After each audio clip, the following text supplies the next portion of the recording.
இன்றைக்கி நம்ம road ட்ரிப்போட 10th டே. இதுதான் பாரிஸில் நம்ம தங்கியிருந்த ஹோட்டலோட பார்க்கிங்.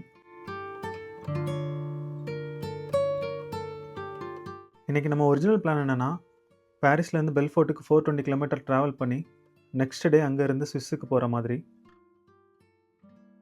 ஆனால் நம்ம இப்போ எங்கே போகிறோன்னா, லக்சம்பர்க் போயிட்டு அங்கேருந்து பெல்ஃபோர்ட் போகிறோம். கிட்டத்தட்ட 660 கிலோமீட்டர் ட்ராவல் பண்ண போகிறோம் ஒன் டேயில். எதுக்கு நான் மறுபடியும் லக்சம்பர்க் போகிறேங்கிறத ஒரு குட்டி ஸ்டோரியாகவே சொல்லிடுறேன். எங்கள் first day Paris night photoshoot அப்போது என்னோடய ஒய்ஃபோட டைமண்ட் ப்ரேஸ்லெட் மிஸ் ஆனதை நோட்டீஸ் பண்ணோம். இமீடியட்டாக ஃபர்தர் பிளான் எல்லாத்தையும் கேன்சல் பண்ணிவிட்டு ஹோட்டலுக்கு கிளம்பிட்டோம். பொறுமையாக உட்காந்து லக்சம்பர்க்கில் எடுத்த ஃபோட்டோஸ் வீடியோஸ் எல்லாம் பார்த்தோம். ப்ரேஸ்லெட் யோயோ ப்ளே ஏரியாவில் தான் மிஸ் ஆயிருக்குங்கிறத கன்ஃபார்ம் பண்ணியாச்சு. நெக்ஸ்ட் டே என்னோடய ஒய்ஃப் ஒரு பாதி ஹோப்போட கால் பண்ணாங்க ப்ளே ஏரியாவுக்கு. அவங்க செக் பண்ணிவிட்டு இங்கே தான் இருக்குன்னு சொன்ன அப்புறம் தான் எங்களுக்கு ஒரு பெரிய நிம்மதியே கிடச்சிச்சு.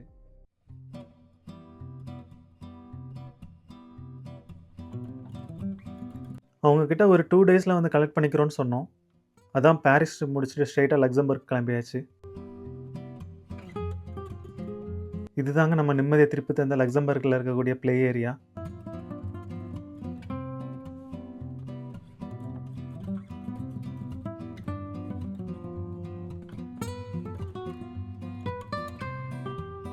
ஒரு பெரிய லாங் ஜேர்னிக்கு அப்புறமா ஒரிஜினல் டெஸ்டினேஷன் பெல்ஃபோர்ட்டுக்கு வந்துட்டோம்.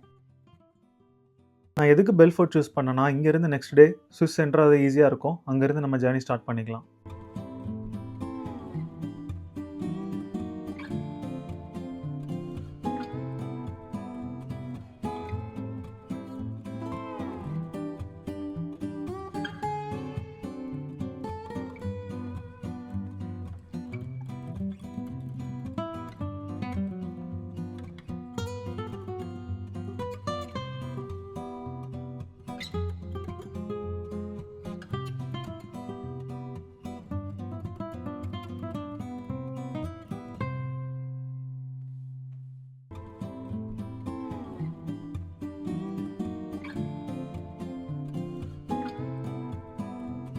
இங்கே தாங்க நம்ம இன்றைக்கி தங்க போகிறோம்.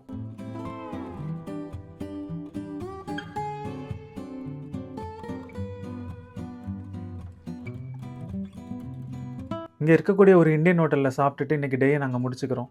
இனி வரப்போகிற ஒரு 3 நாள் ரொம்பவே நல்லாயிருக்கும். கண்டிப்பாக பாருங்கள்.